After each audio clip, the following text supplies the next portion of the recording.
So a very warm welcome to everyone who's here in what for me is this morning on the Zoom, and for those of you joining us on YouTube as well, then it's good morning, good afternoon, good evening, or maybe even good night, wherever you are. I said good night usually means you're going to sleep.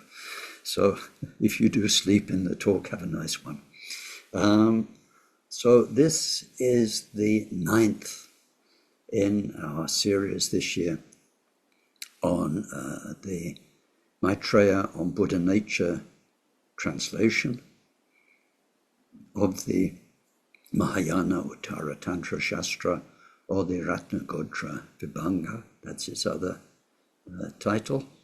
And so let's start, as we always do, very, very importantly, by reminding ourselves of our refuge and bodhicitta and the 6 paramitas of our practice.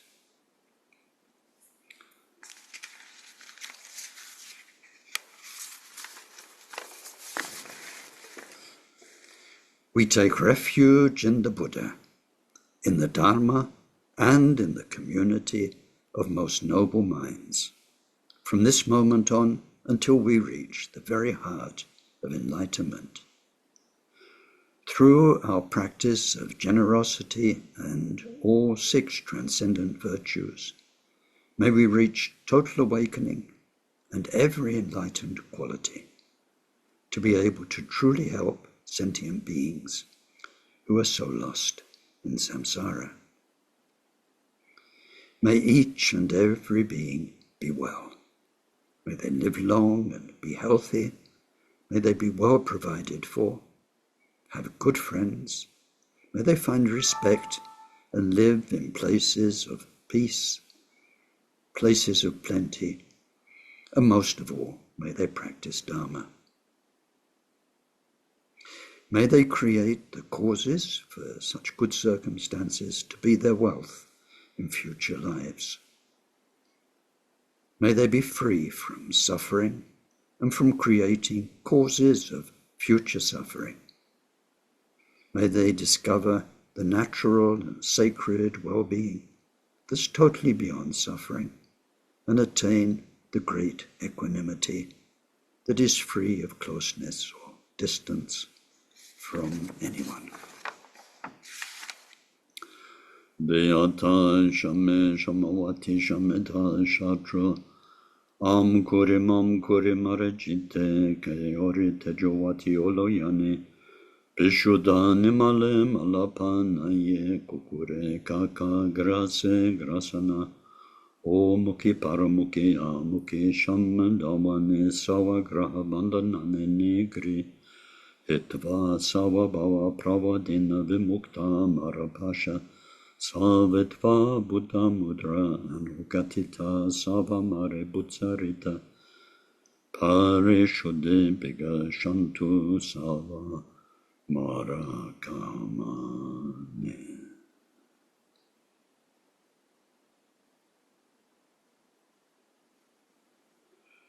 Glorious Guru, source of all blessing, ever present above our head on lotus and moon seat, through your immense kindness, ever sustain us, that the blessings of body, speech, and mind flow from you, and we are one.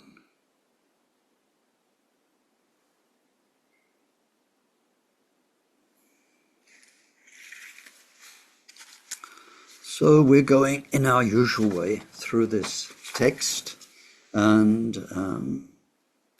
in our usual way, or the way I do it often, is backwards and forwards. So we move a bit forward, and then the next week I come back and we pick up again and repeat a bit and move forward a bit more. So let's just zoom in, which is the traditional way of starting the teaching. And so of all the Buddha's teachings, then there are the Sutra and the Tantra. When we look at the Buddha's teaching, we see 3 phases, the 3 turnings of the wheel of Dharma. And the third and final turning gives rise to the teachings about the more positive aspect of shunyata, which is an affirmation rather than a negation, which is the case in the first two turnings. But this affirmation is the affirmation of our, what we call Buddha nature these days in English. And of all the teachings that convey that, then the most extensive, the most profound, and the ones which are the reference for all schools of Tibetan Buddhism, but also for all the northern schools, the Zen schools, and so on, are the teachings of Asanga, human being who lived in the 4th, 5th century, and who was inspired by Buddha Maitreya. His teachings were not propagated much. In his lifetime, they were a secret lineage, and just a moment, my computer's trying to tell me something. All right. They were extensively revived in the 11th, 12th centuries. They came into our Kagyu lineage through Maitripa. Maitripa, as his name suggests, was very connected with Maitreya Buddha, and he is the one who is said to have promulgated these teachings in Tibet. Asanga, who gave us these teachings, wrote his own commentary to them. And you might think that, how can you say, an author's own commentary is the very best commentary you can go to help your understanding. And there's some truth in that. But the way we learnt it, and the way it's taught until very recently in the Kagyu tradition, is through the work of Jamgon Kongtrul Rinpoche, the first Jamgon Kongtrul, who was just an incredible teacher. They say about him, he was like 5 masters in one. If you look at everything he did just for study and developing Dharma study in our lineage and in Tibet, it was a very, very full life. When you look at what he did as a meditator, it's like a whole full life and more. It's like 5 full lives in one. Incredibly prolific and both learned and deeply realized in meditation, and with many, many qualities of a Mahasiddha. So we use his commentary. I was taught through his commentary, which is very good. And it makes a lot of sense. You see, Asanga wrote his commentary in his time in India, and he was addressing things that might be more difficult for people to understand, or that might be argued about in his time. Well, since his time, 1,500 years or more has gone by. And so what Kongtrul Rinpoche expands in his commentary is in the light of experience of another 1,000 or more years of Buddhism. And that makes it very, very useful. What we see is that Asanga Maitreya's text is in 3 main parts: the good beginning, the good end. They're very short. The good middle is the main text. The main text is in 7 Vajra points, 7 Vajra topics: Buddha, Dharma, Sangha, Buddha nature, enlightenment, enlightened qualities, enlightened activity. They fall into 2 groups. The first 3, Buddha, Dharma, Sangha, the result we need to achieve. The last 4, Buddha nature, enlightenment, enlightened qualities, enlightened activity, the cause for that result being achieved. We're in the second part, and we're in the 4th chapter about Buddha nature. And we looked briefly last week at how that in itself subdivides into 3 main statements. They're called 3 great reasons, but let's call them 3 main statements. 10 explanatory points and 9 examples. So that's where we are. And last week we looked briefly at the 3 statements. So we have 3 statements, 10 explaining chapters, 9 examples, all to let us know about what we call Buddha nature.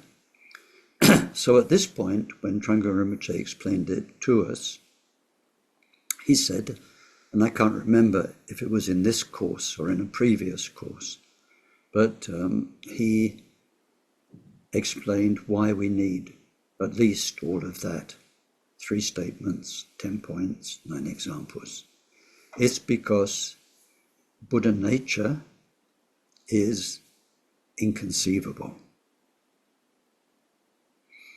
So I've already tried to say inconceivable means, well, you cannot think it. You cannot conceive of it. And there are many reasons for this. I think I've explained them before. The whole way thinking works, the whole way language works, is based on past experience. Like if I say to you, a pair of spectacles, it makes sense because you've had the experience.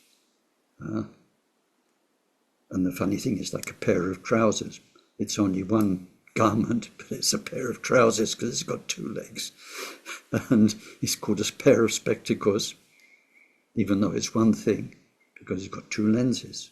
But if I say that, then a pair, spectacles, makes sense because you've experienced it.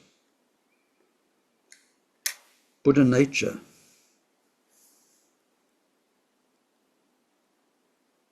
Most of us, let's say, most people haven't experienced it. Otherwise, they wouldn't be coming to this text. If you experience it, you've got no need for the text.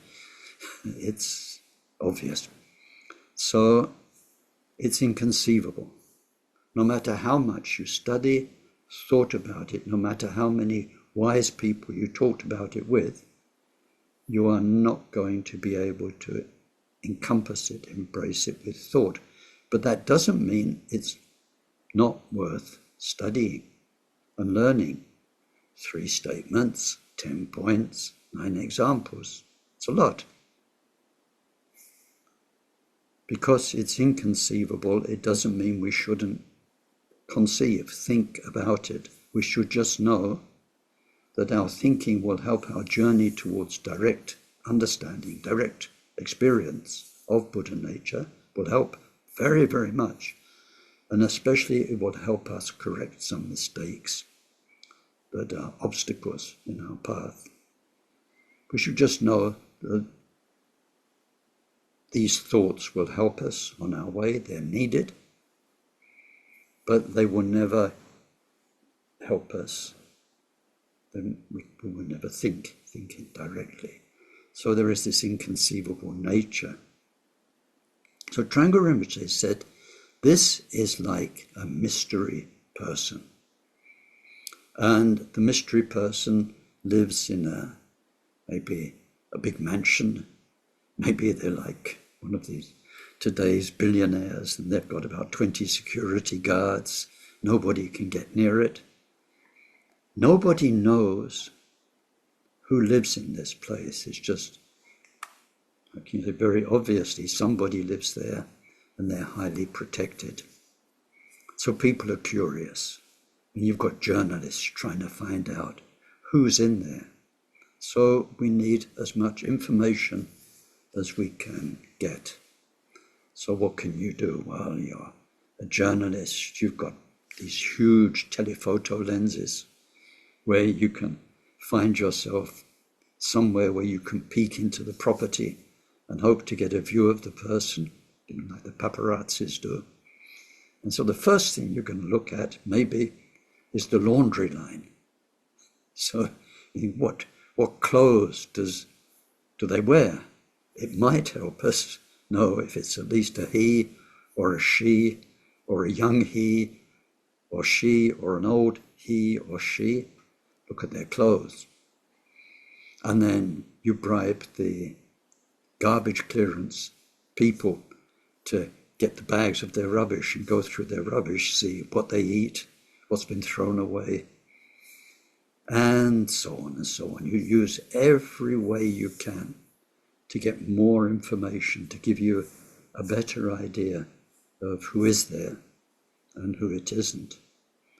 But you know from the start, you're never actually going to get to, for a journalist, you're not going to get to see the person, meet the person, and actually sit down and talk with them. So that was Trungpa Rinpoche's sort of modern day example. We need to learn all these things about Buddha nature. So for the first three statements that we looked at in content a little bit last time, then in the commentary in both commentaries, it uses a Sanskrit word, and it's interesting and helpful for us to explore that. This is the word dhatu. Dhatu. Dhatu is a word with many meanings, and it occurs in lots of dharma, and especially it occurs in compounds. I think many of you know the term dharma dhatu, for instance. It's that dhatu. So the meaning, one meaning, because it has many meanings, but its kind of root, etymological feel and meaning is element. And we have to understand element and the different levels of, elementology, elementness. So an element, the word element means a part. Something has elements. We talked about just now, pair of glasses, spectacles. So there are parts, there's lenses, there's a bridge, there are what we call the arms at the side. There are parts. So the elements which make up something, you could say, give something to an expert, what's that? What's that an element of? Oh, this is an element of a motor engine. It's the top of a piston, or whatever. It's an element. So this idea of element as being a component part. And then once we've got that idea, then we start looking at, science, for instance. Chemically, we've got 100 and something elements. And what's amazing is that on our planet, at least, everything is made up of just simply those 100 or so things. I mean, 100's a biggish number, but when you think of the millions, trillions of things on our planet, animal, vegetable, mineral, and so on, so many different things, different colors, different manifestations, but all made up from the 100 or so elements, and most of them from much less than all the 100. So there, it's a way, it's the chemist's way of coming down to the elements, the components. And what do components do? They compose something. They make up something. So then physicists, they have a different way. They're more into like the particles, protons, neutrons, electrons, and all the subatomic particles. And they're all coming together in different ways, interdependence and so on, to make the world. They are the elements of existence. And then in Buddhism, famously, we have the 5 elements that I've developed in some of the courses, the 5, they're called prime elements, which in the original teachings are the 5 elements of the smallest particle. Before they called them atoms. At the time of Buddha, they called them atoms. These days we go subatomic. But whatever is the smallest particle, and whatever is a unique particle that's not made up of other things, but is kind of as far down as you can go, where you can't break it up into components, then even that has what Buddhism calls the 5 elements: earth, water, fire, wind, space. So we look at those in a single atom as its mass, the earth, and as its ability to join with other elements. We call that the water element. It's water quality, its ability to cohere, to join. We call that gravity these days. We've got mass, gravity, the energy that's in it and that it gives off is the fire element. Its movement, because all particles are in movement, all atoms are in movement. That's the wind element. And then space is space. Space is a bit different. So these are all called dhatu. The 5 prime dhatu in all the particles that make up all the things, which are sort of the key elements of the bigger elements, which are elements of the things we experience.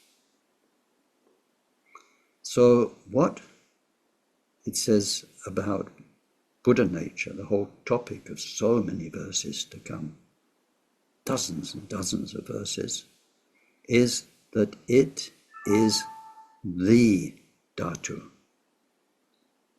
It is the one element in everything and in everyone. So the more one knows about elements, components, whether it's the table of the chemical elements, whether it's physical elements, whether it's the Buddhist 5 elements that you also find in Tao and in Tai Chi and so on, whatever it is, the point is this is the element, present everywhere, all the time, in everything and everyone. So this is the dhatu. So keep that in mind. And then it was talking about this dhatu is in every sentient being. It is what we call their true nature. Second point, it is the same in each sentient being. Third point, the big, very important point, is which gives a potential. So then that potential is called Buddha nature. We call it Buddha nature. And it's a term, it says, which is a name named after its fruition. Very important point. So the example for that our Django Rinpoche and our other lamas give us is a road named after its destination. So it's like if you've got, let's say, Scotland Road, London, all right? Where is it? In London. Right? Is there anything Scottish about it? No. The only reason we call it Scotland Road is because you go on Scotland Road and you're going towards Scotland, and if you follow it long enough, you'll end up in Scotland. But what's Scottish about it at the beginning. You tell me, nothing. And I'm sure you've all, seen roads with names like that. But it's perfectly justified to call it Scotland Road because it would take you there. So we say people have Buddha nature. Doesn't mean they're Buddha. It means that they have something that can make them Buddha. But just now they are sort of not Buddha. So this is what we're exploring. This dhatu, which is in everybody and the same in everybody, but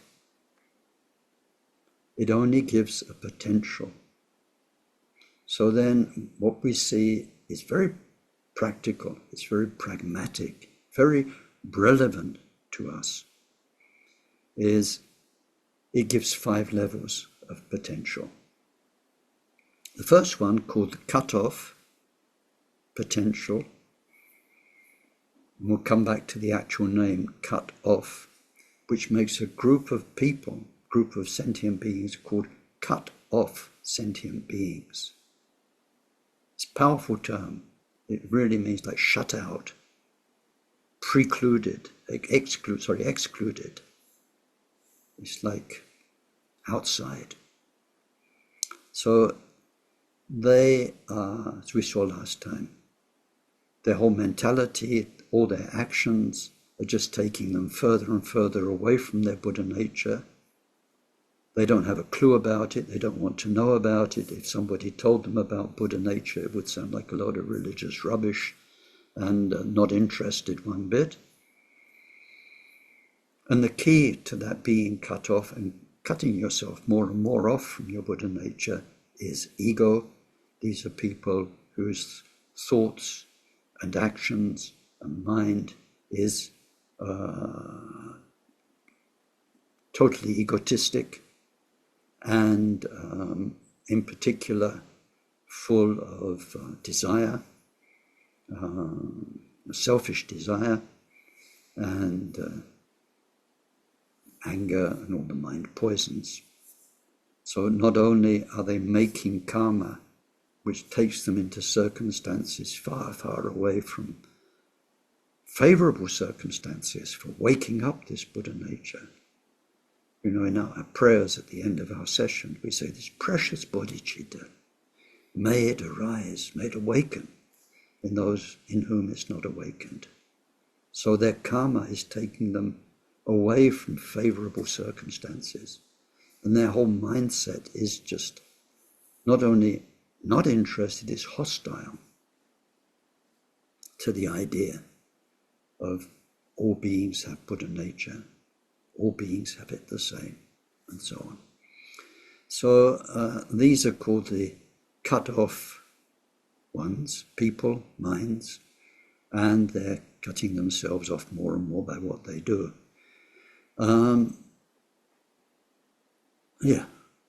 And then you could go into the details of that, but we won't today. We look at the 6 realms and what's going on, and people who are exploiting others, people who are harming, killing other beings for their own benefit, and so on and so on.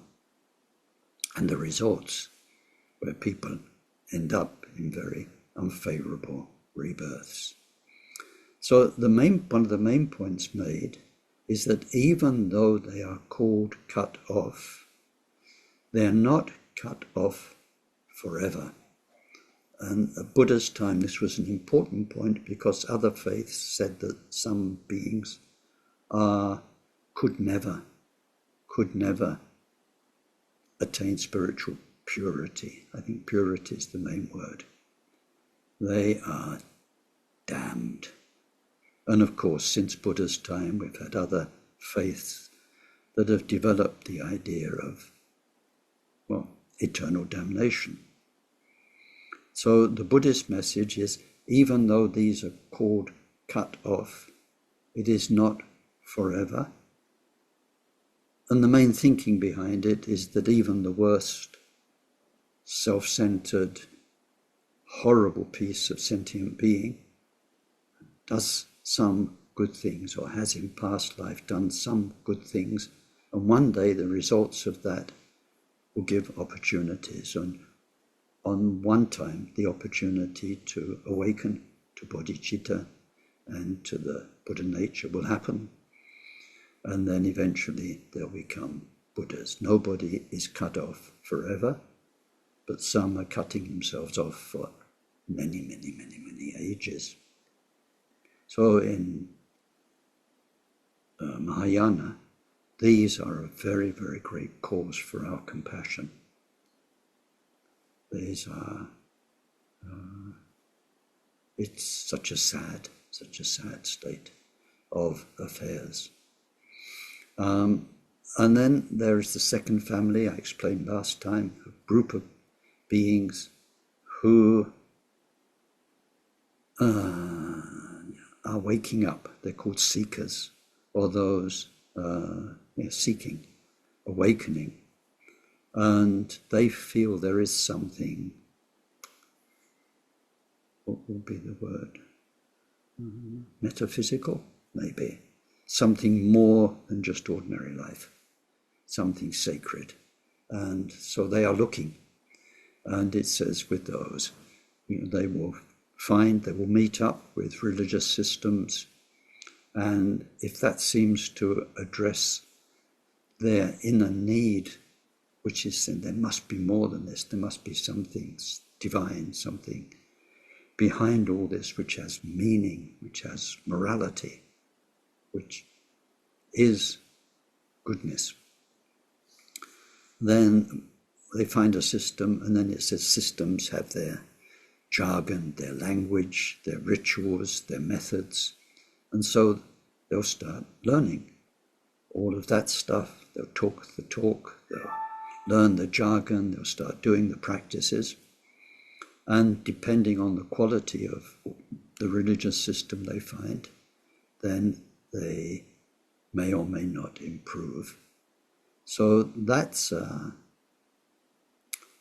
very interesting time. This concerns the likes of us, the sort of people we will meet in our lives and come across, people who are interested in lots of things, interested in these days, so many things to be interested in, that have a message of connecting you with what is true, with what is authentic, with what is meaningful, what is life's main purpose.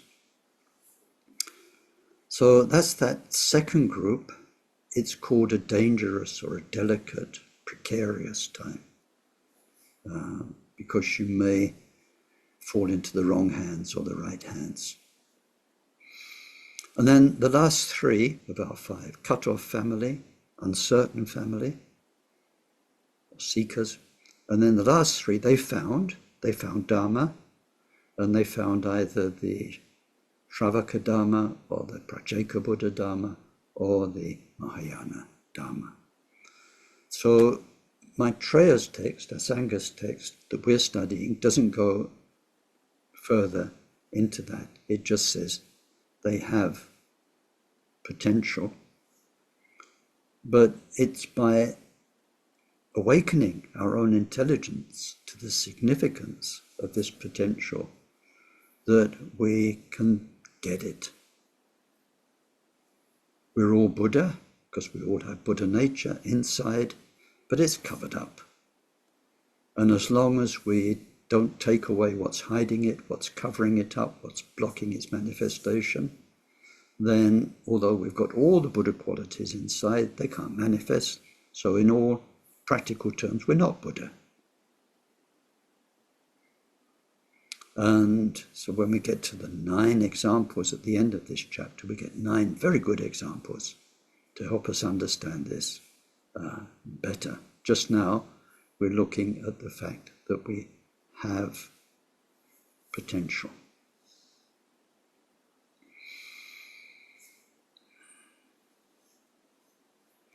So let's leave the first part of the Buddha nature chapter there. the three statements.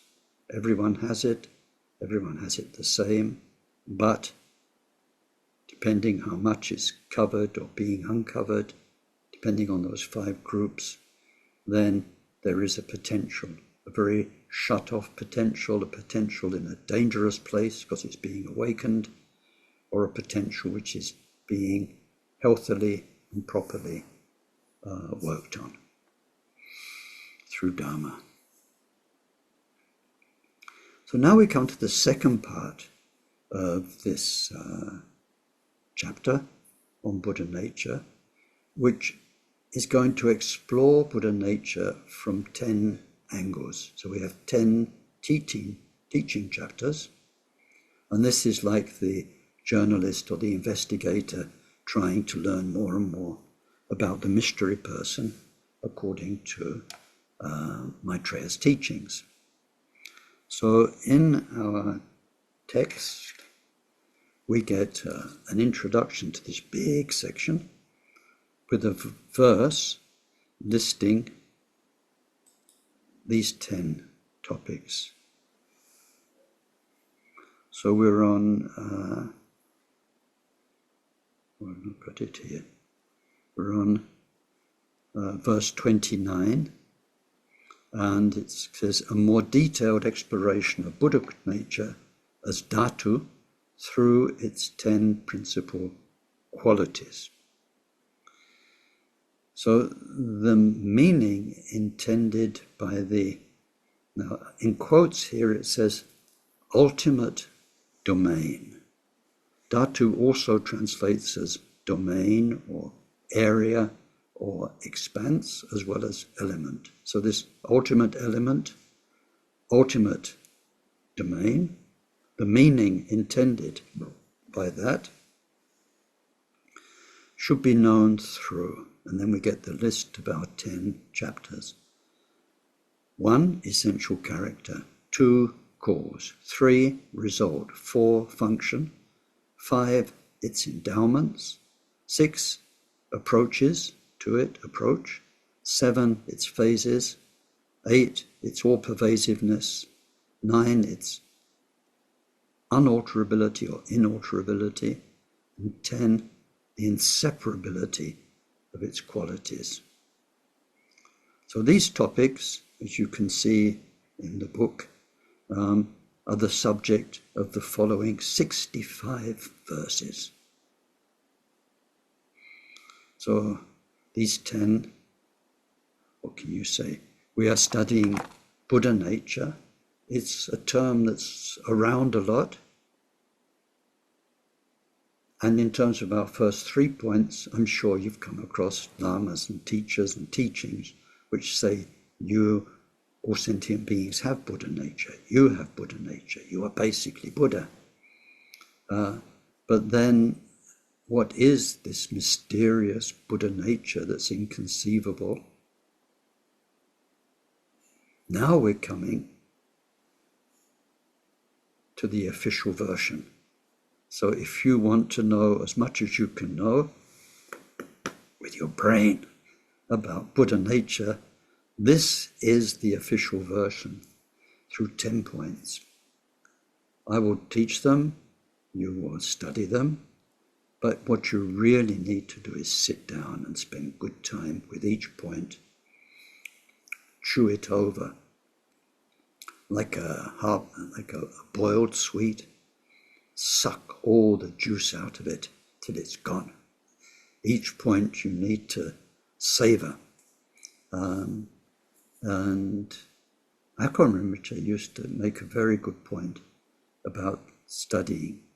He'd say, you give a little kid a boiled sweet, they will crunch it and it will be gone very quickly. You give an old person a boiled sweet, they'll suck it for a long time, till they get every drop out of it and it's disappeared because they've sucked it till there's no more of it left.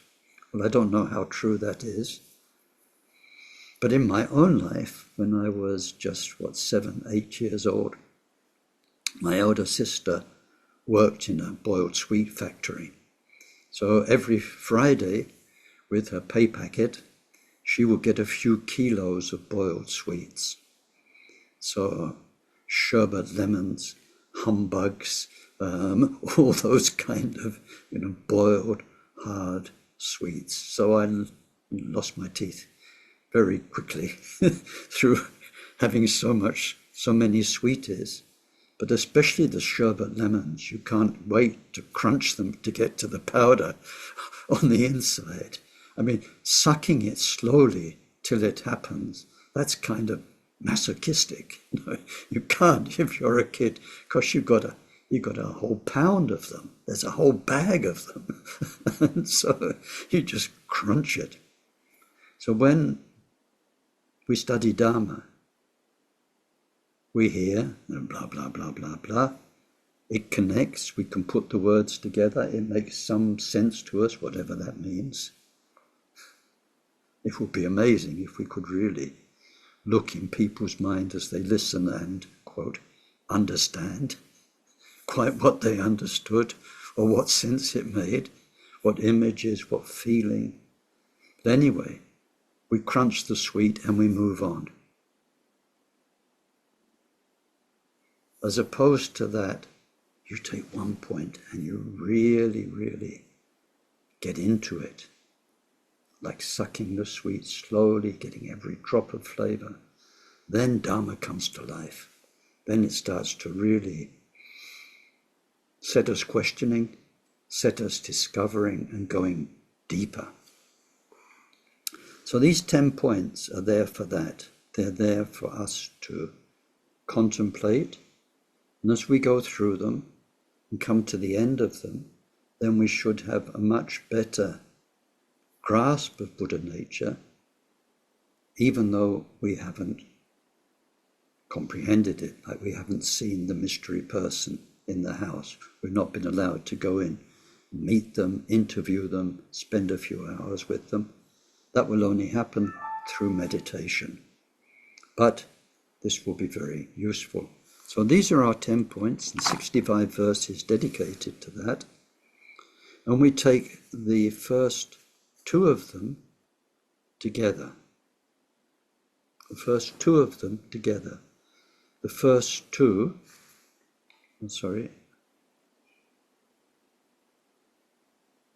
the first 2, essential character and cause. We take them together, and that's verse 30. Essential character, like the purity of a jewel or of space or of water, it is always undefiled in essence.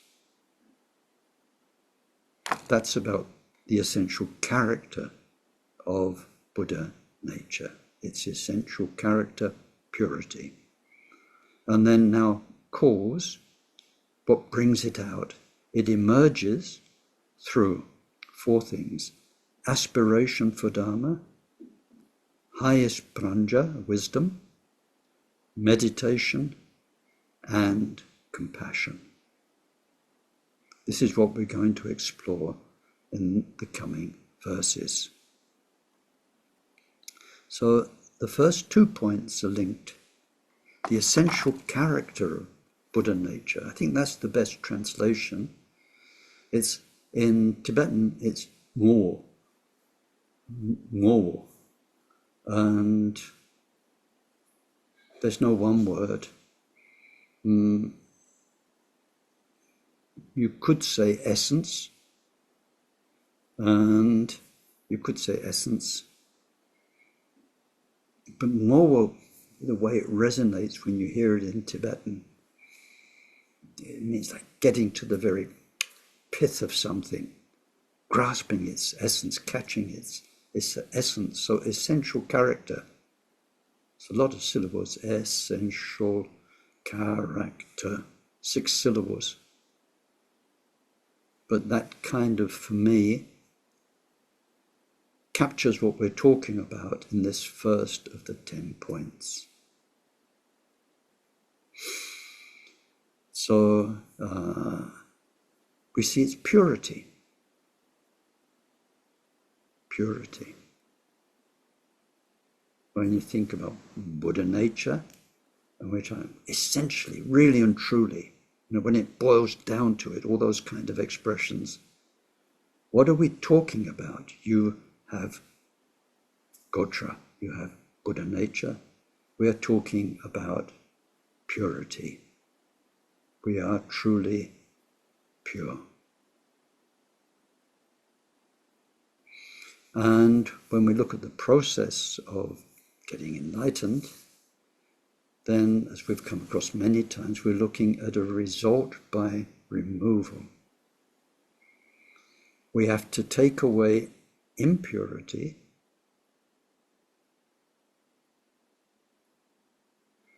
but there is a difference of nature between what we're working on, the essential purity, and the impurity we're taking away.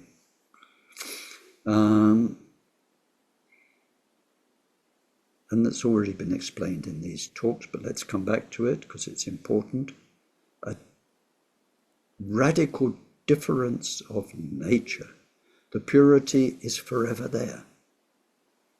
Here all the time, here right now, always been, always will be, never changes. That's the real you. What is covering it up are our delusions, which are changing all the time, every second, never the same.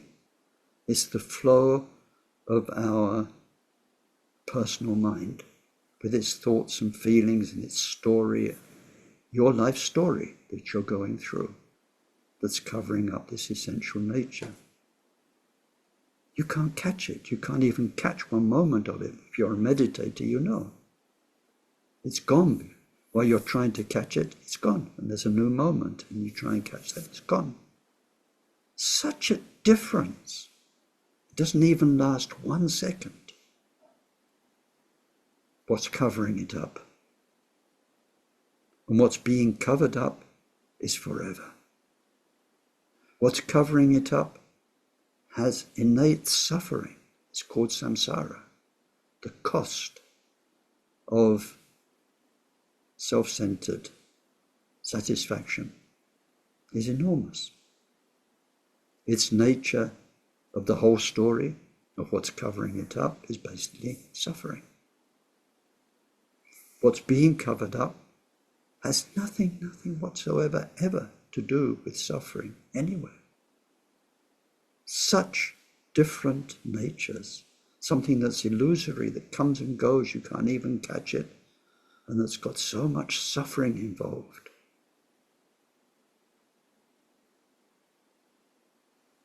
It's covering up what is naturally perfect and pure, and what always has been. So we're taking these 2 points together. What is it essentially? Purity. And 3 examples for that. Like a gem, and like space, and like pure water. So these are examples given to us to explore. And so let's explore them. Let's explore them. So the first one is a gem, a precious stone. And when we did the first 3 chapters, Buddha Dharma Sangha, you remember at the end, we explored the Sanskrit term ratna, which had 6 meanings about something being precious, valuable, rare, noble, and so on. So this first one of a jewel is, it's absolutely amazing. The value of a jewel lies in its purity. So when it's pure, unflawed, then, I suppose diamonds are probably the best example. But if you've got a kilo of apples, a kilo of flour, a kilo of soil, a kilo of iron, it's not going to last you or keep you going very long. If you've got a kilo of gold, well, money goes quickly these days, but I don't know how long a kilo of gold would last, but it might keep you going for a few years. Think about your own budget, and if I gave you a gold kilo bar, how long you could live on it. But a kilo of pure diamonds, I think you're good for life. We measure diamonds by the carat. And once you've got a 3-4 carat diamond, it's not that big, but you're already, it's worth a lot if it's pure. Now let's think, it's what ideally you do all by yourself. So I'm helping you, but I want you to sort of become a curious investigator, all on your own, and take time with things. So that diamond, I have friends in southern Africa. One of them's got a diamond mine, and it kind of ran out, or it looked like it was running out, and that wasn't good news, because it was their income and the source of having their own aeroplane to fly around and all that kind of thing. And so it costs a lot to mine, to pay the workers, to finance the equipment. And so it looked like the mine might have to shut down. Then they found one stone. And that one stone was worth about $17 million. So that could keep the mine open. One stone. It wouldn't have been as big as this. It would have been different, but one stone, right? I got lots of stones in the garden, but they're not worth 17 million pounds or dollars each. If it's pure, so then what happens to that stone? It's mined, and then all the other material, the other elements are taken away from it, so that you've just got the stone, and then it's polished or it's cut. But what you've got at the end has always been that. It never changed. What was taken away from it was other than it, very different from it. That stone that you've got at the end in itself hasn't changed. So even these days we tend to facet stones and cut them. We take stuff away, but what's there has always been there, not modified from inside. So we need to get our heads round that. And then when we go back to the time these texts were written, most jewels were not faceted. They were cabochon. They were smooth, polished. So that's the idea with the jewel. When it is pure, it is incredibly valuable, life-changingly valuable, and it's noble and uncorrupted and incorruptible. Is something very, very precious and special. So that's our first example. And so in verse 31, we start to explore. Its qualities resemble those of a valued gem because it is powerful. A precious worldly jewel has the power to dispel poverty. The wish-fulfilling gem is even more powerful, granting the wishes of those who come physically close to it.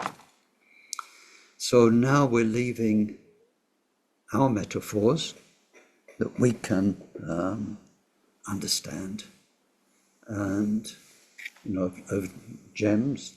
I took diamonds. You could take, how can you say, more colourful things like opals. It's the same thing. Their mind, the impurities are taken off the surface, but what you're left with was always there. It was always there, going back to the time that it was formed, of course. But now we're not looking at our examples of gemstones.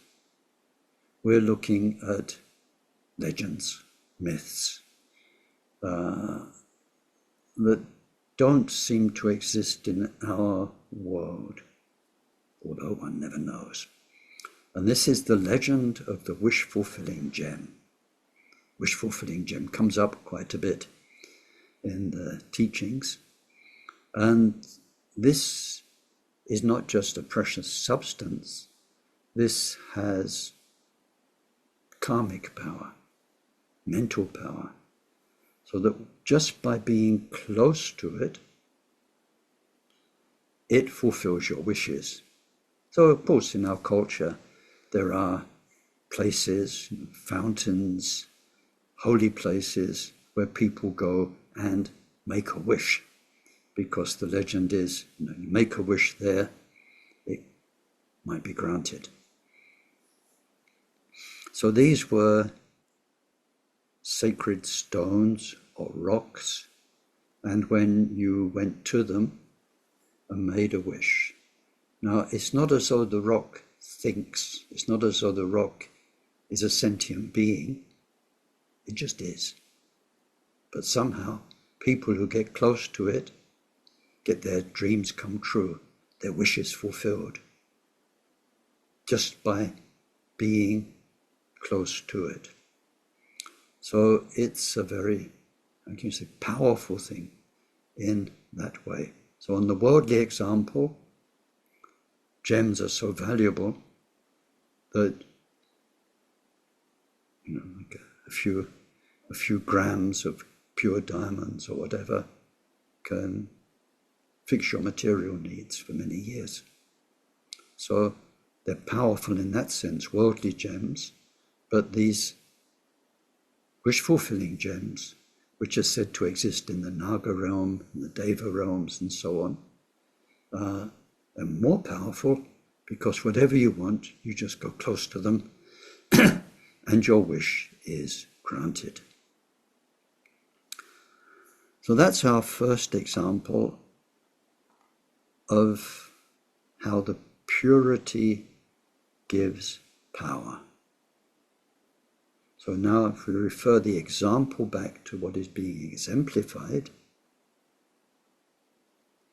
our Buddha nature is primordially pure. And that purity is a wealth that will get rid of samsara's poverty. Poverty. It's kind of,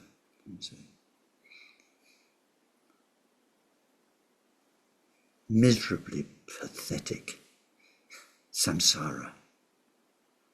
Miserably pathetic. Pathetically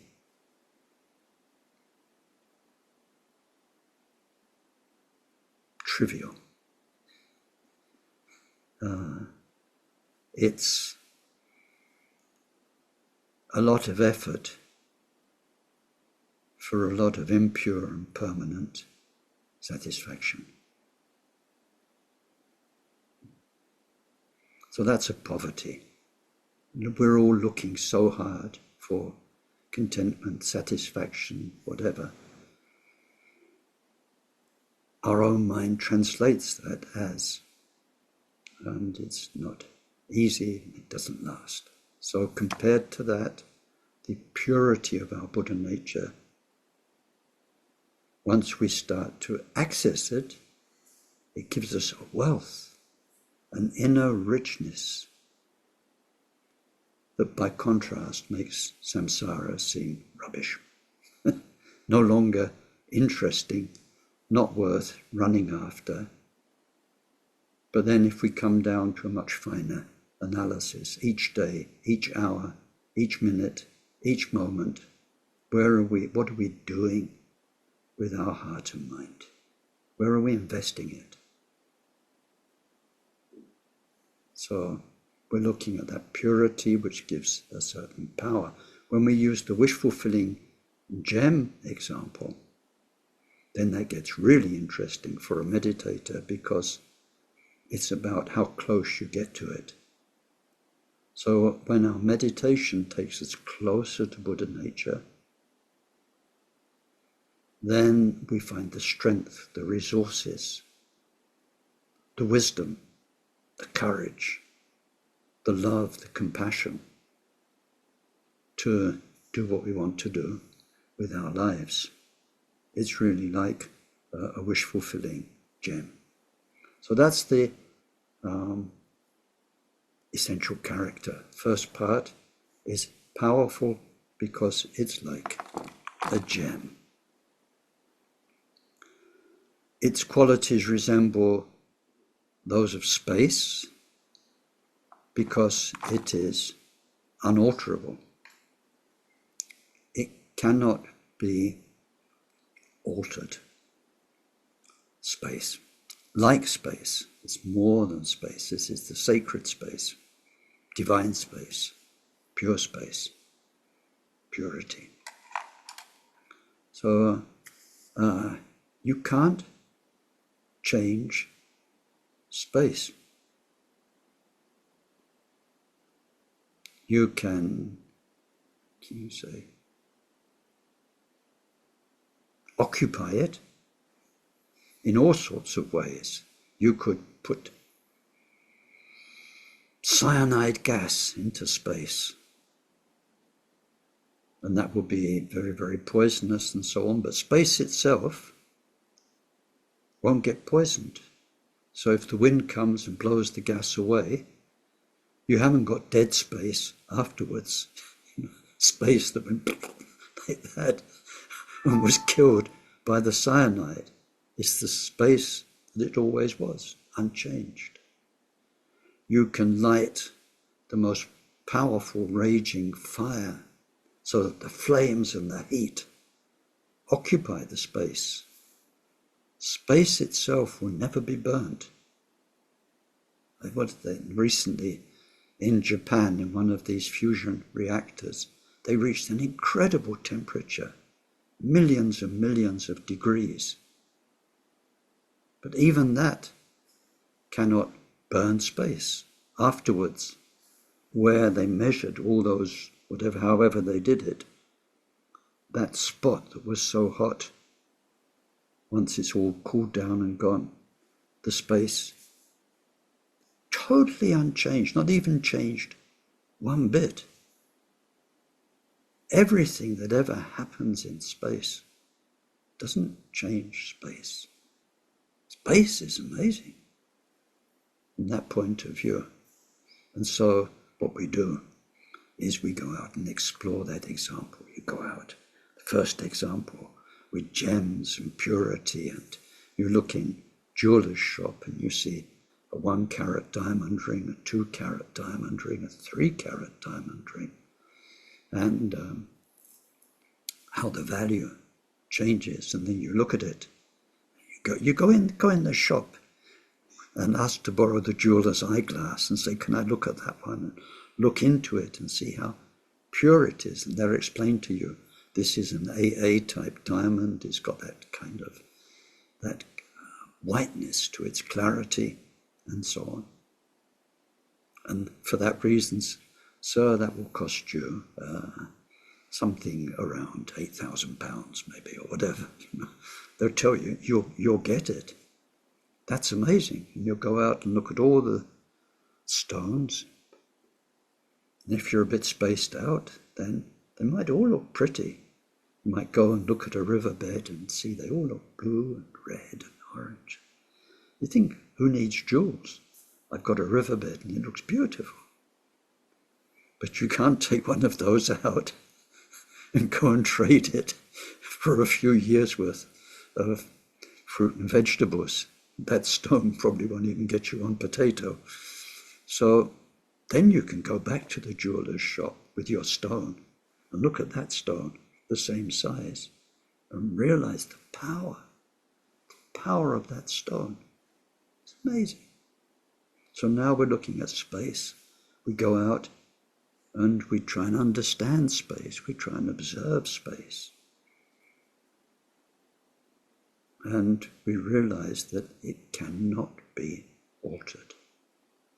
When we come to later verses, we'll see this is explored at length, not immediately now, but how all the karma we ever made, all the things we did wrong, all our misadventures, the damage we did to ourselves with our mind and so on, none of that can alter in the least our Buddha nature, the purity, the innate purity of our mind. No matter how bad we've been, however we messed up in the past, nothing ever could damage it like space. So we explore space a lot, and then we think about it. Somewhere inside me, there is this incorruptible, beautifully, totally pure, powerful space. So that's the second example, like space. And the third example is pure water. Water is an amazing thing. And physics these days and astrophysics is starting to get quite excitingly curious about water. And you know, water is extraterrestrial. It didn't come along with our planet. At one point or another, collisions with non-Earth planet heavenly bodies brought water to this planet, but it didn't come from the start. And it's a fascinating thing. It has such extraordinary qualities. I wish I could remember some I was reading up recently. How water does not behave like lots of other things native to our planet. It really is extraterrestrial. But anyway, here we're looking at clear, pure water. And the main point about water is cohesion. It makes things able to work together. If you have very basic example, you have dry sand. Each crystal is an independent particle. If you put water, then it becomes sort of a whole. Or if you've got in chemistry two different things, and sometimes you put water with them. Well, tea bag, for instance. You put tea, and then you can put sugar, and you can put milk, and or however you make your tea. Water enables the things to come together. I'm not very fond of milky tea myself, but if you are, or like Tibetans with their salty, buttery tea, if you are fond of it, you know milky tea's got its own taste. Doesn't taste like milk, doesn't taste like black tea. It's got its own taste. It's chemistry. Things come together because of water. Soup, when you cook a soup and you put your turnips and your leeks and your tomatoes in. See, normally if you've got a turnip and a tomato, you can't get them together. You can introduce them to each other. You can touch them to each other. But with water, you can get tomato-flavored turnip or turnip-flavored tomato. Soup is amazing. And so water is cohesion. Pure water, unpoisoned, uncorrupt, pure water from a mountain stream brings things together. So this Buddha nature, it says, so we had like a gem because it's powerful. Buddha nature is powerful, like a gem. Like space, unalterable. Nothing can damage this true nature of our mind. And of water because it moistens. And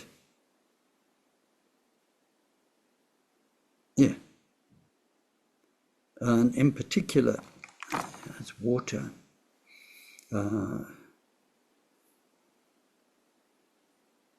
in agriculture, makes things grow. I'm following my friends in Zimbabwe. They're growing corn at the moment. And so, they wait desperately for the rains. Whether the rains come or not, how much comes. And then afterwards, how much water you can store up or pump up from the ground. You need to keep putting it on. These things are growing. It's like corn gets quite big, comes up out of the ground. These big, big plants, and if all goes well, food at the end of it. Wonderful food that you can eat. No water, no growth, no food. Water is life. You see that when you travel. Water really, really is key to life. So our mind's development, our spiritual growth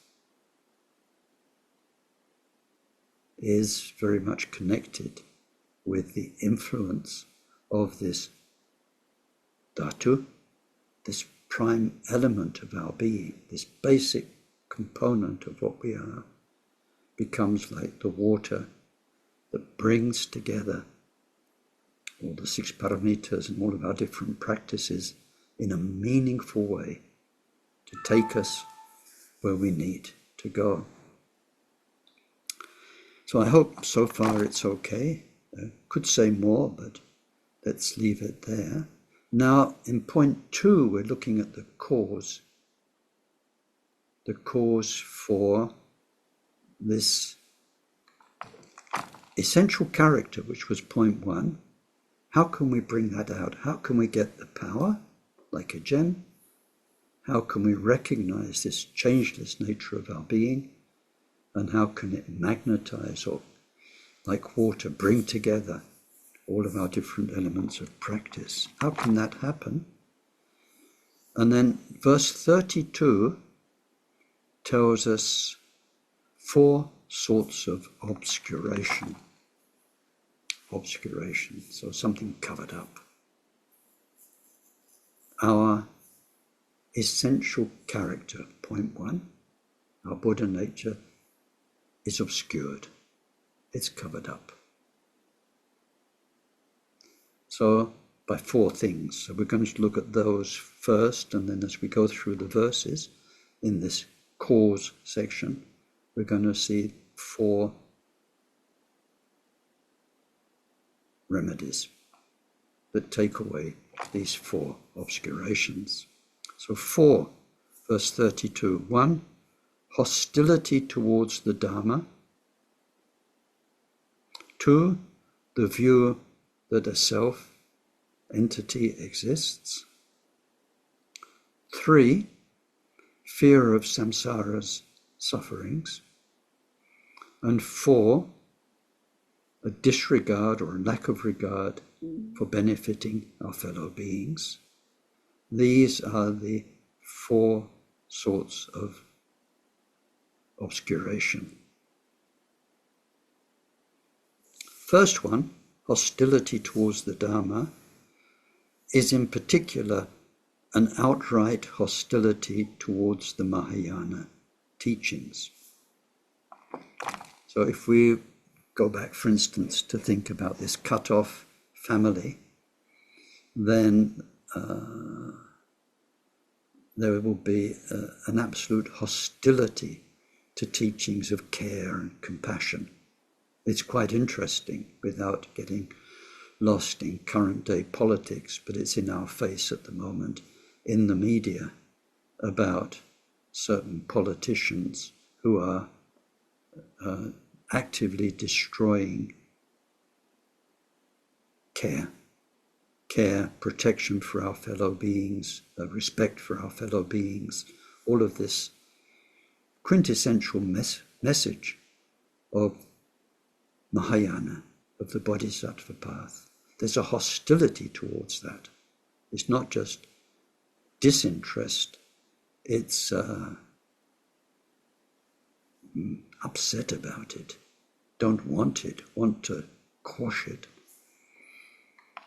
Because caring for others is the opposite of selfishness, self-centeredness, self-gain. People who are self-centered use other people for their own benefit. It's one of the big problems of humanity. We use each other for what we want. We relate to each other in terms of our own needs first, rather than in terms of each other's needs first. So there's a hostility towards the Mahayana Dharma teachings. The Mahayana is the natural radiance of Buddha nature, an antipathy to all the goodness, the caringness, the loving care, the kindness that can come. When that's blocked inside us, then we can't recognize our Buddha nature. So that hostility towards the Mahayana teachings is one obstacle. Second one is belief in a self. In other courses we've done, then we've looked at shunyata, and we've seen there are two types of belief in self. Belief in lasting existence of beings as a lasting soul or a self, and a lasting identity in things. So it's a huge topic. We've been there at length. We call it shunyata. We see there is no lasting, independent entity. All being is interdependent and changing, all relative being. Everything except Buddha nature and space. Everything except Buddha nature and space is interdependent and therefore changing. But if we make self, me, I, you solid and very fixed, then this is the antithesis of the truth, which is the natural message of our Buddha nature, is truth. So as it says, the truth of anything is limitless. That's an idea Taisitupa often mentions, the limitless nature of anything. And anyone, once you start exploring anything, it becomes limitless. It's connected to everything else. You can't sort of come to the end of it. Like just now you're looking at a screen. What made the Ken that you're listening to? Once you start exploring Ken, all sorts of things made me. And then the screen you're seeing it on. What made that? What makes it just now? Who made it? Where did they come from? Where did the minerals come from?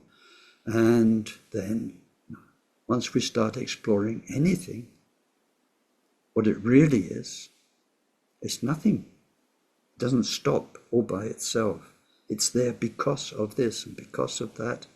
It's part of a never-ending web of reality.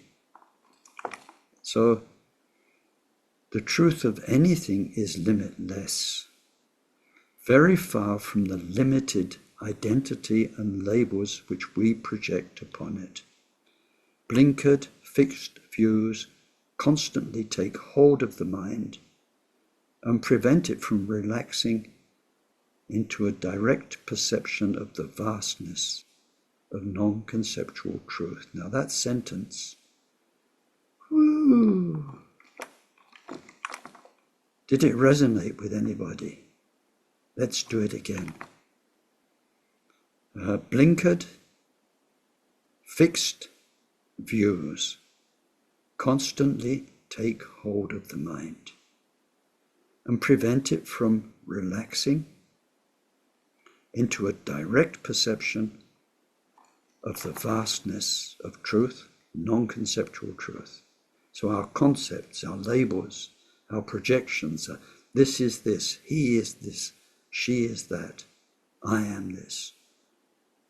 Our projections, moment after moment, stop our mind relaxing into the truth of the wonder of everything. It's a blooming mystery. Everything, that's scary. That's so beautifully scary. Everyone's a mystery.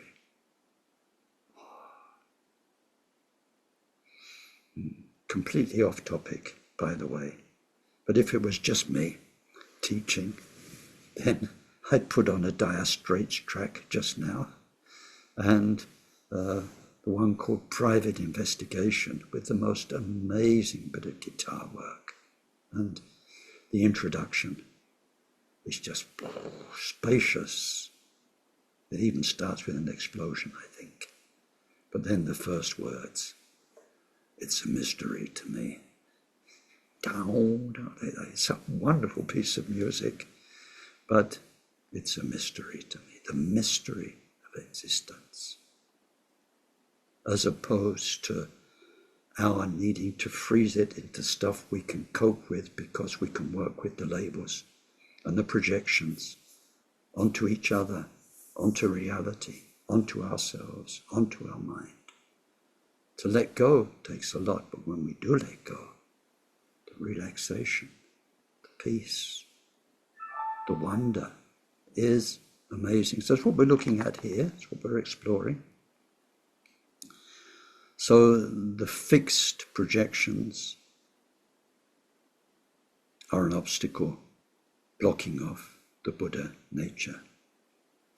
Number 3, fear of the suffering of samsara. So it says, such fear in itself creates a veil which blocks recognition of truth. Truth has the character of fearlessness, since its compassionate wisdom recognizes the void nature of suffering.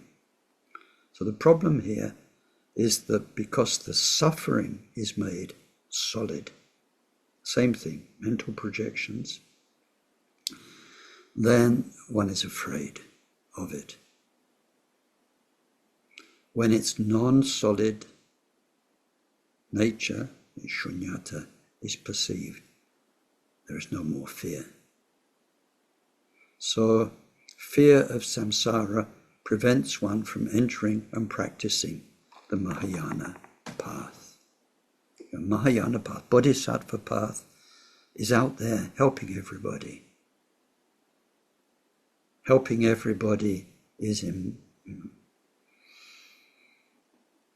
their own confusion and with their own anger and their own stupidity and their own needs and desires and so on. It's samsara. And you can't help people without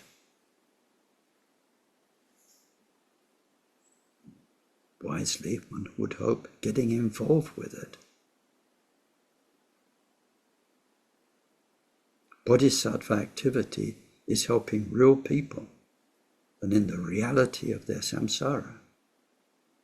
It's an amazing challenge, but the fear of what's going to happen to my mind if I get involved with this person's world and that person's world and so on is an obstacle for some. Not for all, but for some. And then number 4, not having care for benefiting beings. This lack of inclination to dedicate one's life to the welfare of others often comes from a preoccupation with one's own situation, one's own problems. So these 4 obstacles that we've just seen are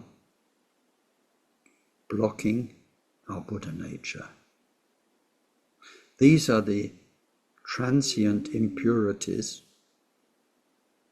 of a very different nature to our pure Buddha nature, because they're transient and interdependent, but which nevertheless are there relatively, and until they're gotten rid of, we won't recognize the Buddha we really are. So those are the 4, but then verse 33 says, whose main blockages are these? So the first one, hostility to the Mahayana teachings, is the obstacle of what are called the desire bound, which is shorthand, very short term. It means in general for beings in the 6 realms of samsara, on the wheel of life. Generally, there is a hostility towards Mahayana Dharma. So we'd explore in our own investigation the 6 realms, what goes on, what is the mentality of a human, a god, a demigod, a hell being, and so on. And we try and understand that and bodhicitta, where they clash, where they don't work together, how there's at the least a lack of interest, and very often much more than that, there's an actual hostility, because the bodhisattva path is threatening to ego. And then in ourselves, as we go along, we'll see the bodhisattva path is very threatening to who we were. It's challenging. So we explore that. First one is, how can you say, the general one. Beings in the 6 realms, the desire bound. Number 2 is what are called the mistaken or the deluded. And these are in particular, it says, those with very rigid but wrong beliefs in God or a soul or the like. And organized religion and life in society often give people beliefs which are very strongly rooted through indoctrination and conditioning from childhood onwards. Although the morality and outlook on life provided by most religions may contain some very positive aspects leading to the betterment of humankind, their root premises are fantasies based on something or someone which does not exist. So they must necessarily lead to disappointment. So we're looking basically in terms of obstacles of people with strongly ingrained religious beliefs in a God or a soul or a self, a fixed entity which isn't there. I mean, basically believing in something which doesn't exist. We see it in, like you said, primitive examples. We need to come back to this next time. We've lost time for today. But people who believe in the power of a tree or a rock or a local spirit to grant their wishes. People who made human sacrifices to mountain spirits or so on. You go back in the past, you see what people believed in, the length to which they go, including sacrificing their own children, human people, and so on, because they believed in something which doesn't exist and doesn't have the power to deliver what you want. You know, if I said to this walnut, I believe in you, give me $100 million. What do you think? Have I got much chance? No. So it exists as a walnut, but not as a provider of $100 million. So like that, we're looking at fixed. Now when people come to practice Dharma and they actually work along the path, you'll see how much your childhood imbibed beliefs are very powerful. And some people go so far with Dharma, they give up. They say, I need to go back to my roots because this is who I really am. Sometimes that's a good thing to do, but sometimes it's an obstacle. So let's leave it there. We're halfway through this list of 4 types of beings in whom these obstacles are particularly strong. And we have to stop there and do our dedication.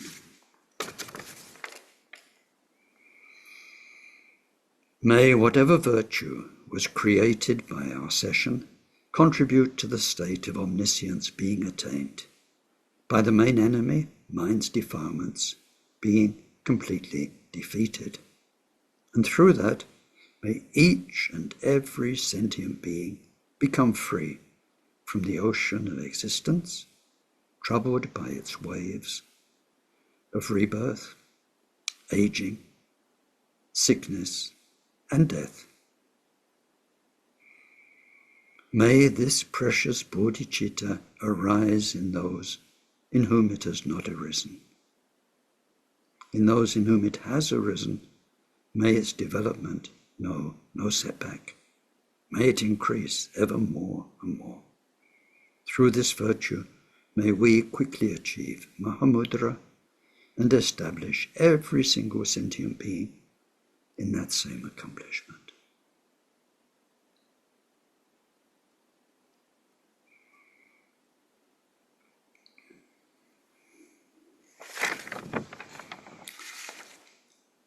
Thank you very much. And now, over to you. And first of all, nice warm welcome to those I didn't say hello to at the beginning. And lovely to see you. And hi, Ken. yes. Are Jains seen as seekers? And if so, in what way are they not on a valid path? Jains. Yes.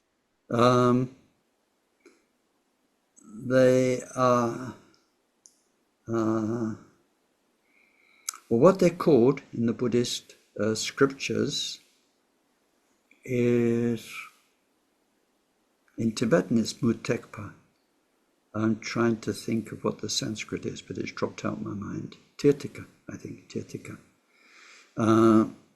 And Mutekpa, Khenpo Sultan explained, means, or it's defined as those who are on the rungs of a ladder.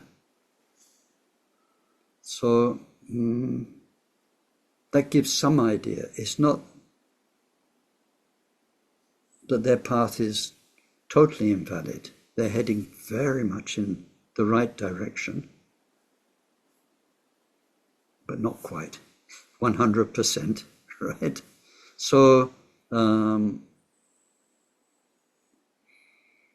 I think there were 2 aspects to debate in India between the different religious movements. I think one was competitive, customer seeking, trying to convince people that Buddhism's better than Jainism or the other way around. But I think also there was very healthy debate because the people who were Buddhist or who were Jains basically wanted to get to the truth of the matter. So they are healthily engaged in dialogue, I think we'd say these days, in the form of debate. So from the Buddhist point of view, then there'd be a praise for so much of their like the Jains or the Samkhyas or the different religious movements, some of them are very close to Buddhism, hold very similar moral values and respect for many things, which is similar. There'd be respect and praise for that. On a philosophical level, then there will be a debate with their inner premises. So in the Shunyata teachings that we get, we find those arguments in detail, how the Buddhists argue with the Jains, with the Samkhyas, with the naked ascetics, with the various main thinkers at the time of Buddha and then later on at the time of Nagarjuna. So you'd see how there was a friendly respect, but a disagreement. It's kind of a mountaineer's disagreement. You're going up the same mountain, and one thinks better to take this route up the rock, and the other one thinks better to take that route up the rock. Maybe they're all pretty good ways of getting up, or maybe that route doesn't lead quite to the real summit, but to a lesser summit. So then you need to come down a bit and pick up the other path to get to the highest summit. That kind of example. Not black and white difference, but shades of disagreement. So for the path, then if it's a valid path, I think that was your question, then some parts of the path would be valid, but other parts, if they're founded on an illusion or an illusionary being or an illusory notion of self, or self with a big S, then they by definition can't work because they're rooted on a misconception. Yeah. So if rather than seeing cut-off seekers and valid paths as being three separate stages, it's more like a continuum. And Jains are sort of in the borderline between seekers and valid paths. Yeah. Yeah. Yeah, it's like that because these are not got the French word cloisonné. They're not separated groups. It is a spectrum, and we're just making five areas. Yep. Thank you. Ken, I had a joke about that, or a comment, more of a joke. And can you hear me okay? Yeah, here you find. Oh, okay. So then in this other class, they're talking about the Titrikas, and they were called forders, meaning that they would wade in the water. They like to go into the Ganges and take a bath, walk around in there and pray. And then my joke is that the Buddhists were Prajnaparamita, and they would get to the other side. These other guys would just stay in the middle, just walking in the water, yeah. So it's the difference between the Buddhists and the forders, or the Tritikas. Kind of like you said, they start off on the same path, but they don't make it all the way. Yeah, and then when we look back at them, it's very good. Thank you, Myron. Yeah. But when we look back at the scriptures and the different movements in India, in China, and the Mahayana scriptures, where they emerge, which ones, and so on, the power they have, there is one section of the scriptures which is called the one vehicle section, where everything, more or less, is seen as on the path. Even the ones that are cut off and going further away is kind of going further away, but one day or another it would turn around and they'll come back, and then the non-Buddhists, and then within Buddhism and so on. It's all part of one path, because it has to be, because this one Buddha nature is our true nature for everybody. And one day or another, it's got to be found. So within Buddhism itself, there are those who believe in what's called the one vehicle or not. And when it's the one vehicle, then the non-Buddhists, they're just Buddhists who aren't quite Buddhist yet, I mean, and that can sound very kind of doctrinal and very religious. Buddhists who want everybody to be Buddhist. But when you look at what is actually being said, we take the example of space. Whatever happens in space, it has to revert to space. Worlds can come and go, empires can be built up and disappear, but space is the basic nature. Everything has to go back to it.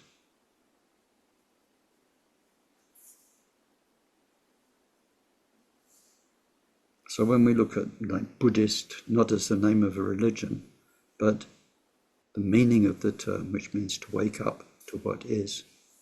Bud means to wake up. So if that is, then everybody's going to wake up to it in their own way, in their own time. Hi, Ken. It's Yael. Hi, yeah, yeah. Hi.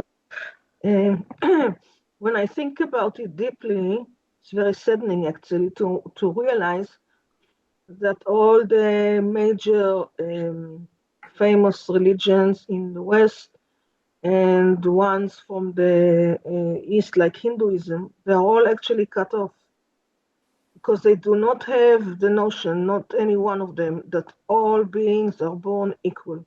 And all beings have a potential to, go all the way and whatever they interpret it. Mm-hmm.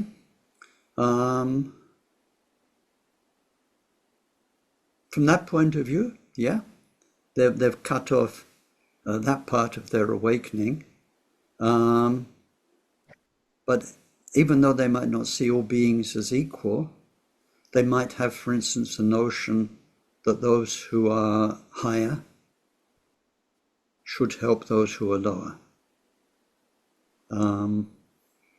And the main thing we're looking at when we look at this pragmatically or technically is what is cutting off, and then you've got karma, what people do, and klesha, their motivation behind what they do. And then behind that, how much illusion of ego there is or there isn't. So you can find in the actions kindness, even though there isn't what you said, there isn't this appreciation of equality.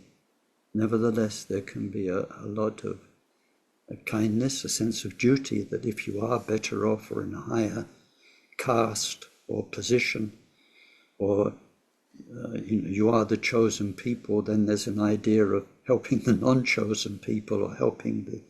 So when it talks about cut-off, it's not so much looking at a label we're putting on a group as what each person's actually doing in their day-to-day actions, in their day-to-day thinking, and whether that is taking them further away from Buddha nature or bringing them close towards it. So what about people who have very, very strong aversion towards Buddhism, Buddhists? At the same time, they might be very, personally, like you say, nice people helping, others. Yeah. Some of them will help others, but will not help Buddhists and will not help anyone who is outside their religion. So there's all kinds of, it's a bit complicated. Yeah, and this is the problem with having a religion and a label and not the inner meaning. Here, when we talk about, actually what it talks about is Mahayana Dharma, hostility to Mahayana Dharma, which is basic care for other beings, and an understanding that we have a potential for total selfless purity. And that's in other religions too, basically. So Buddhists, Buddhists have become Buddhists. They have Dharma centers, they have temples, they've got religious dress, they've got... so you can become a Buddhist without being a Buddhist. You can become a Mahayana Buddhist, you go to a Mahayana center, You go, you pitch up at the prayers, you do the practice, you sit in the teachings. But whether in your actual life you are embodying that and practicing it, whether you're a good Buddhist or a good Christian or whatever, a very different state of affairs. So, people might not like Buddhism as a faith, as a religion, because of what it's done or what it's not done. Where they're looking at an organized religion, and it's not what we're talking about here. We're talking about spiritual beings.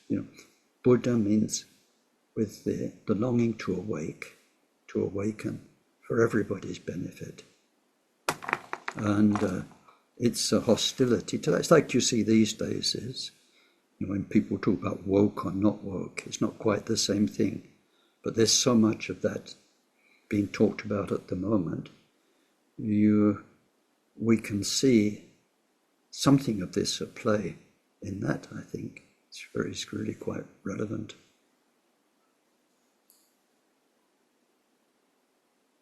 Well, the problem is that in some of those religions, it's written in the scriptures.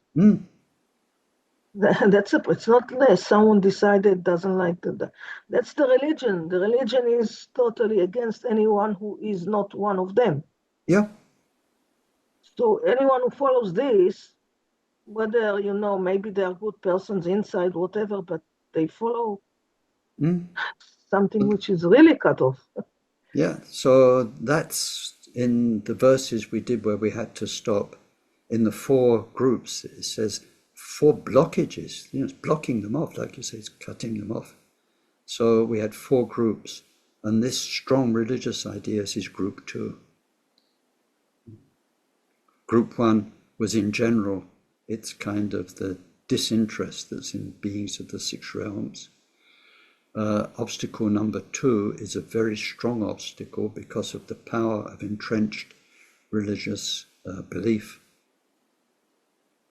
And when that belief is in something which doesn't exist, then it cuts people off, absolutely.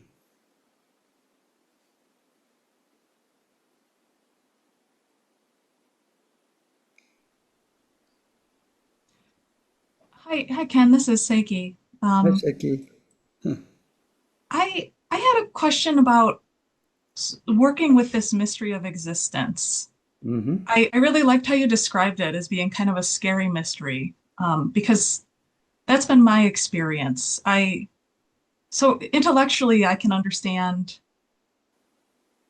how everything is interconnected and how I can kind of drop the story about my own personal life. But when I sit down and sometimes I sort of have the opportunity to maybe let go of stories that I've told about myself my whole life. And I can it's very frightening sometimes or very sad. Do you have any advice for how to work with that fear that arises when we try to actually kind of let go into that mystery? Yeah, this is the advice, the official advice is in the teachings on the 3rd paramita, the paramita of forbearance. And in there, it talks about 3 types of forbearance. And the 3rd type of forbearance is called forbearance or shunyata. Shunyata in the sense of seeing through our own projected and fixed illusions. So the advice is there. It's already the 3rd paramita out of 6, and they get deeper and harder as we go into them. So it's a more advanced topic. And it's particularly a topic relevant to the meditator, because it's only in meditation that we can explore that level of ourselves where it becomes quite real to us. And it's what's on screen when we sit down and meditate, is our own mind, and we see the power of the story we've been telling ourselves all the time, and we start to see through it. We start to see it's no more than just self-hypnosis of a sort. So the main advice happens, how can you say, in meditation advice, and usually that's from teacher to disciple, because then each person's story, each person's capacity to deal with the story, the karmic baggage each person carries is different. And so that's where the role of a meditation teacher is very, very valuable, because some people fear of dealing with their fixed story needs to be handled so delicately. You can't go fast. You need to put in a lot of supportive factors before you take somebody in there. It's like taking them into the jungle. They need to be equipped. They need to be trained. You can't just go sailing in there. Other people, it's different advice. So it comes in meditation instruction, the tools that we're given in our bodhisattva training in general, in our meditation instruction specifically, and usually tailor-made from a teacher. But then the essential point is in the forbearance paramita.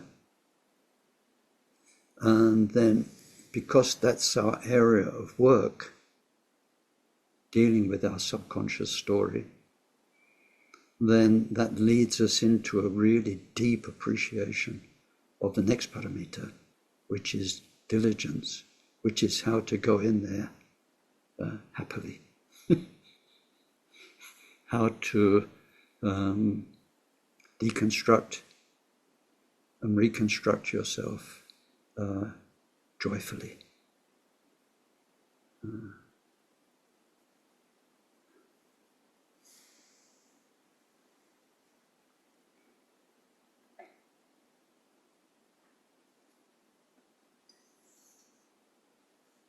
Okay.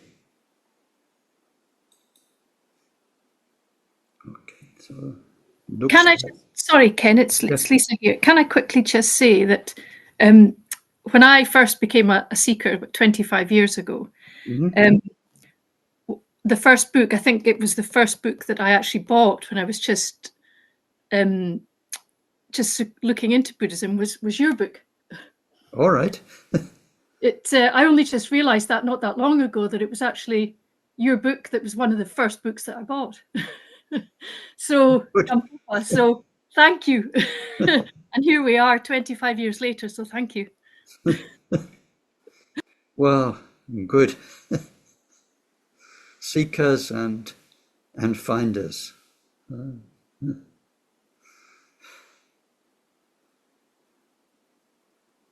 Okay, well, where are we in the month? 15th, yeah. So we see each other next week and carry on the story. Have a lovely week. Take good care of yourselves. Okay. Thank you very much, Ken. You're Thank welcome. you. Bye. Bye. Ta-ra now. Ta-ra, everyone. Bye-bye. Thanks, Ken. Bye-bye.